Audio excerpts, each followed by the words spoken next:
पूर्ण महाराष्ट्र पातळीवर महाविकास आघाडी म्हणून कोणतीही युती आघाडी होणार नाही। ऐकलं? काँग्रेसचे प्रदेशाध्यक्ष हर्षवर्धन सपकाळांनी स्थानिक स्वराज्य संस्था निवडणुका संदर्भात स्वबळाचा नारा दिलाय। त्यामुळे महाविकास आघाडीचं टेन्शन वाढलंय। मात्र यामागे खरं कारण आहे ते म्हणजे लोकसभा आणि विधानसभा निवडणुकीत महाविकास आघाडीत लढवल्यानं अनेक मतदारसंघातून पंजा गायब झाला होता आणि हीच भीती पालिका निवडणुकांमध्ये काँग्रेसला आहे। त्यामुळे आता युती आघाडीबाबतचा निर्णय स्थानिक पातळीवर घेण्याचे संकेत हर्षवर्धन सपकाळ यांनी दिलेत। पूर्ण महाराष्ट्र पातळीवर महाविकास आघाडी म्हणून कोणतीही युती आघाडी होणार नाही। महाराष्ट्र पातळीवर या संदर्भात आघाडी आणि युती करण्याचे अधिकार आम्ही स्थानिक आमच्या संघटनेला, स्थानिक जे युनिट आहे त्यांना या संदर्भातील आम्ही अधिकार दिलेले आहेत। थोड्या ज्या काही तडजोडी आहेत किंवा वाटाघाटी आहेत त्या वाटाघाटीमध्ये कुठेतरी उणिवा राहिल्या आणि 288 मध्ये उणिवा राहिल्या, 48 मध्ये उणिवा राहिल्या।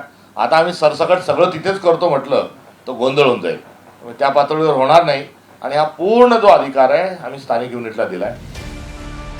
दुसरीकडे ठाकरे सेनेनं सपकाळ यांच्या भूमिकेवरून खोचक टोला लगावलाय। विजय वडेट्टीवार आणि हर्षवर्धन सपकाळ म्हणतात की स्थानिक स्वराज्य ज्या निवडणुका येतात त्या आम्ही स्वबळावरती लढणार आहोत। प्रत्येकाची मर्जी मेरी मर्जी असं प्रत्येक पक्षप्रमाणे ठरवावं।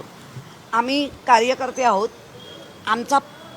आमचे पक्षप्रमुख जो निर्णय घेतील त्या निर्णयावर आम्ही जाणार आहोत। खरं तर 2014 आणि त्यापाठोपाठ 2019च्या लोकसभा निवडणुकीत 2 अंकी संख्याही गाठू न शकलेला काँग्रेस 2024च्या लोकसभा निवडणुकीत महाराष्ट्रात सर्वात मोठा पक्ष ठरला।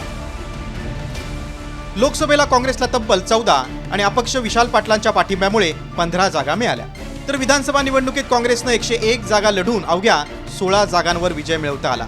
तर ठाकरेंच्या शिवसेनेला 20, पवारांच्या राष्ट्रवादीला 10 जागा मिळाल्या।